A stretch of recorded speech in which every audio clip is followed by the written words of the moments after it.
Hi, I'm Liv, Hi, I'm Esme. and today we're going to be having a little chat about mental illness and theatre. Yeah, which, we're not experts, but we happen to like theatre a fair bit. And we thought this might be a discussion that is at least a little bit interesting. So this is going to take the format of, we have a few clips that Liv has chosen that are sort of surrounding theatre and the arts and representation of mental illness within them, that we're going to watch now and have a brief discussion about them. So the first clip relates to stigma and kind of the shame that can quite often be associated with mental illness and how we might be able to tackle that. So I was having a little search and I came across a study that was conducted in 2014, and it was about how we can tackle stigma, and a way of doing that through using theatre. So this was kind of applying a scientific method to looking at actually whether theatre can make changes, especially in this case surrounding people's attitudes towards mental illness. So let's grab that clip.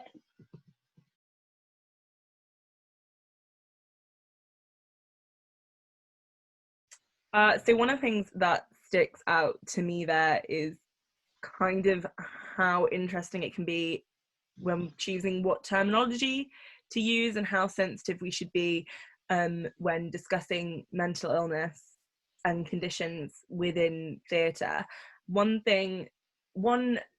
lyric from a musical called Cry Baby, which has gone a bit viral recently, is, and I'm going to say a word which some people might think is a slur, but others have kind of decided that it isn't, but that it's so hard to be 16 and schizo, which a lot of people take great offense at, because obviously the word schizo has been used in a derogatory way towards people with schizophrenia forever.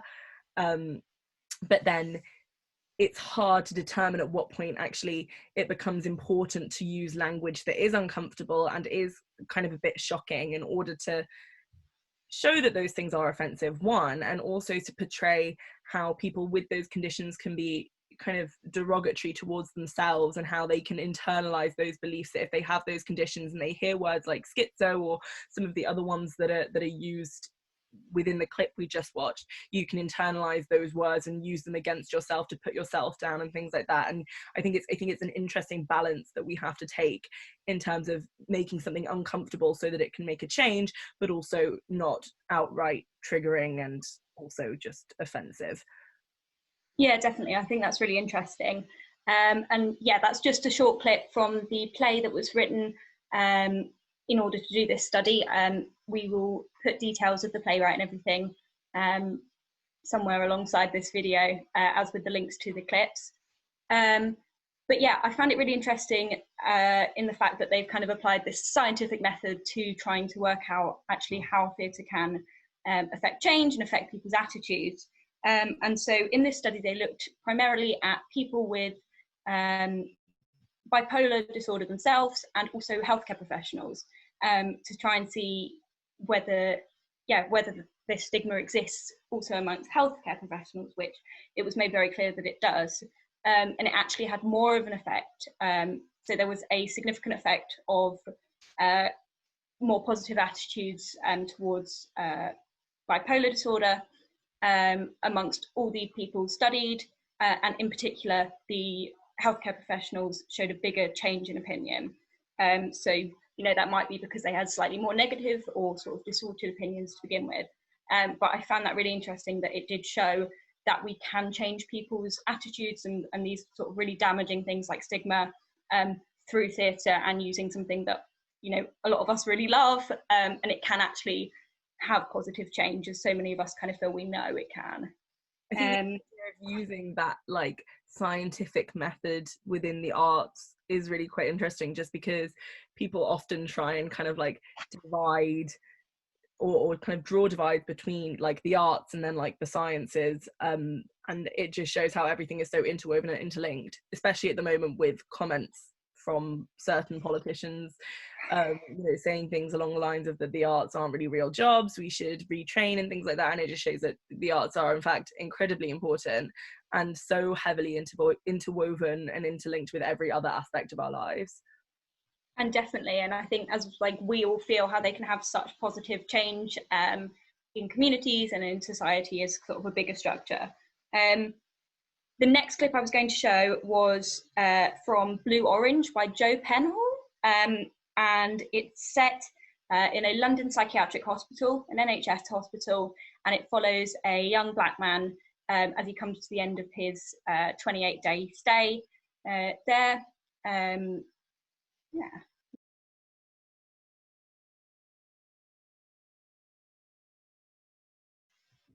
Yeah, so that was from Blue Orange, and I think that showed a really nice way about how we can use theatre to spark discussions, and in this in particular, about mental illness, mental health more generally, and particularly a lot of the stereotypes that go along with it. Yeah, I mean, identity and representation is such a massive and contentious issue within the arts in general at the moment, with both mental illness and with race and with every sort of marginalized group, that I think one that kind of combines the two. I think often you'll see, you know, a play which attempts to tackle just someone who's mentally ill or just someone who, you know, is of a race other than white. And I think it's really important that we get it out of our heads that, like, I'm trying to think of the right way to say this, that like the default is to be white, able-bodied, without mental illness, straight, all of that thing. And then within the arts, we can deal with then one issue on top of that. So maybe they're a part of the LGBT community, but they're still white and they're still able-bodied, etc. Or maybe they're black, but then that black person is still able-bodied and straight and things like that. So it's actually the idea that someone being black or someone being mentally ill or having a disability is not the one defining political aspect of them. And it's again making all of our views and all of our representation intersectional and kind of relevant to how the world actually is, rather than just an idealized kind of whitewashed version of how we see the world. Absolutely. I think it really brings up that issue of having like a default setting of what we're used to seeing on stage and what we're used to seeing kind of reflected back at us. So yeah, that's something I think that play deals with really nicely. I've not actually seen it on stage, but I've read it and I'd really like to if I get the chance. Yeah, the next thing we're going to talk about actually is some of the plays that we've seen and that deal with kind of issues around mental illness and what we thought of them. So Esme, would you like to go ahead with that? So I was going to talk about one that was, it's really quite popular and there's been a lot of conversation about it, which is Dear Evan Hansen, which is really predictable, I know. But I think the representation of mental illness within Dear Evan Hansen is quite significant in that it is one of the first kind of mainstream productions, or at least within my realm of knowledge, to really very openly deal with not just kind of mental illness in an idealistic way that we want to deal with it, but with mental illness as something that actually can be quite difficult to be around, in terms of, you know, this person, this character kind of does some things that are very unlikable and really quite morally abhorrent, and it kind of forces you to consider that actually being mentally ill has those side effects. It can make you do things which to other people you seem completely, they seem completely unimaginable and unreasonable, and kind of, rather than it just being an idealistic view of like, oh well, if you're depressed you might just be a bit sad, or if you're anxious maybe you have a panic attack, but no one really knows what that means. And I think it forces us to have those conversations about mental illness and how it actually impacts people, and also how it impacts the people around them in doing things which can seem quite unreasonable and quite, you know, you can't really understand why he's acting in this way. Yeah. Yeah, I definitely think that's really interesting, and I also think it relates very much to what I was going to talk about, especially in terms of how a mental illness, in the same way as any illness, can affect the people around the individual, in terms of having to kind of, or choosing to care for them or support them in some way. And I think a play that did this really well was the stage adaptation of Reasons to Be Alive by Matt Haig, which I saw in Sheffield. I think it was sort of December time.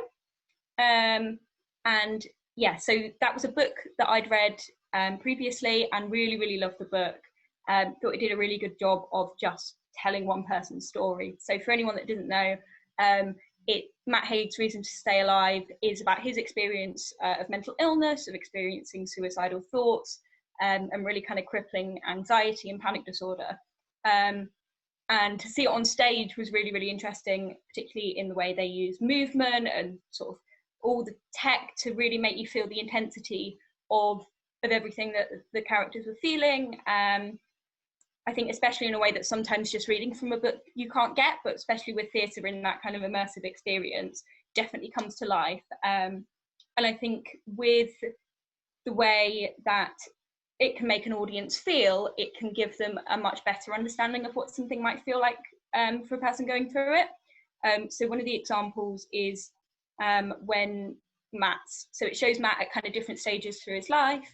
And one of the bits is when he's really, really overcome with anxiety, and his sort of big like task of the day is to go to the corner shop, which, you know, in a lot of circumstances is like a really kind of non-issue.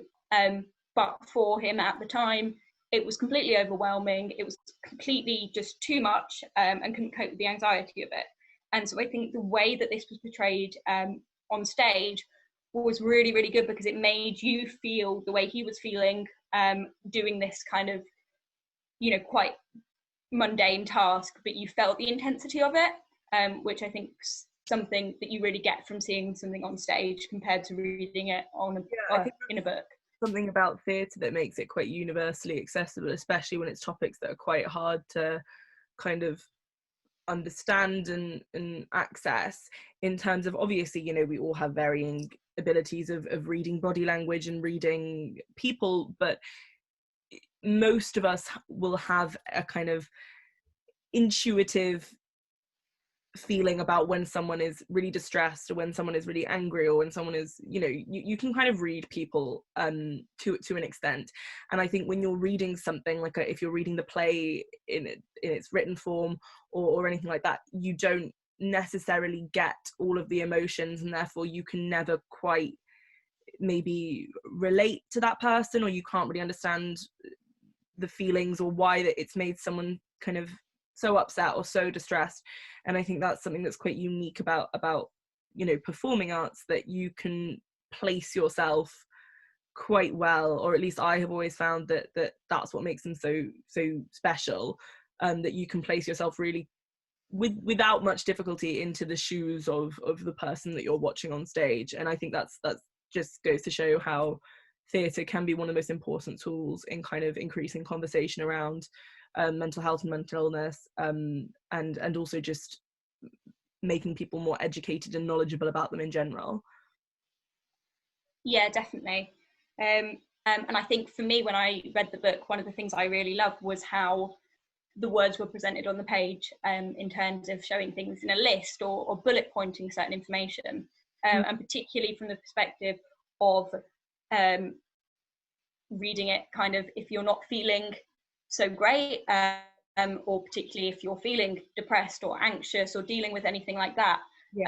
It can be really, really hard to sit and read a chunk of prose, whereas if something's presented to you in a bullet pointed list, it makes it a lot more easily digestible. And actually, if it's such important information, surely we should be putting it out there in the most accessible way we can. And so it was really nice to see that reflected in the play. Yeah, I mean, there's value in it being obviously in a chunk of prose, in that there's value in literature and things like that, but also, of course, it's so important, we should be striving to make that as accessible to everyone who needs to read it. And, you know, not everyone really enjoys sitting down and reading a book for hours on end, or things like that, for whatever reason. And that's just, like I said, one of the reasons that performing arts seem to be so kind of unique and important in that way.